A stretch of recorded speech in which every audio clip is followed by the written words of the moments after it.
भारत सरकार का यह बजट 2022 का बजट प्रस्तुत आज किया है। मैं बधाई देना चाहता हूं भारत सरकार की वित्त मंत्री निर्मला सीतारमण जी को। यह बजट जनता की भावनाओं का सम्मान करते हुए यह बजट आया है। रोजगार, विकास और जनहित में यह बजट प्रस्तुत किया गया है। अधोसंरचना का पूरा ध्यान रखा गया है। टेक्नोलॉजी के मामले में भी ध्यान रखा है। मुझे लगता है कि कोई विषय अछूते नहीं रहे हैं। इस पूरे बजट में सभी वर्गों का, सभी के हितों का ध्यान रखा है।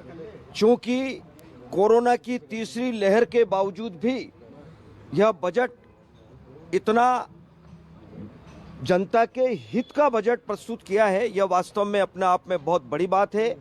और मैं धन्यवाद इसलिए भी देना चाहता हूं कि भारत सरकार का जो बजट प्रस्तुत हुआ है, बजट पूर्व उन्होंने सारे देश के सभी राज्यों के वित्त मंत्रियों को बुला करके उन्होंने बजट पूर्व चर्चा की थी, सुझाव आमंत्रित किए थे और उन्हीं को कहीं न कहीं अच्छे सुझावों को सम्मिलित करते हुए यह बजट प्रस्तुत किया है।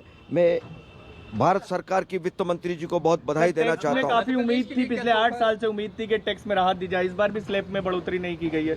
सभी परिस्थितियां देख करके मुझे लगता है कि देश की जनता इस बात को जानती है कि कोरोना की पहली लहर, दूसरी लहर, फिर तीसरी लहर ये चल रही है। इन सब बातों को ध्यान में रखते हुए जो कुछ उन्होंने किया है वो देश के हित में किया है। मध्य प्रदेश के लिए क्या सोचता है? मध्य प्रदेश के लिए भी मुझे लगता है कि बहुत सारी बातें उसमें आई है। और हाँ, किम बेतवा वाली भी बात आई है उसमें सामने। और भी विषय उसमें आए जो बात विस्तार से अभी सामने आएगी, क्योंकि अभी प्रस्तुत हुआ है। सर, कांग्रेस सवाल उठा रही है कि बजट से तो और बर्बाद हो जाएगा। कांग्रेस तो खुद ही बर्बाद हो चुकी है। कांग्रेस के पास कुछ बचा नहीं है कहने को।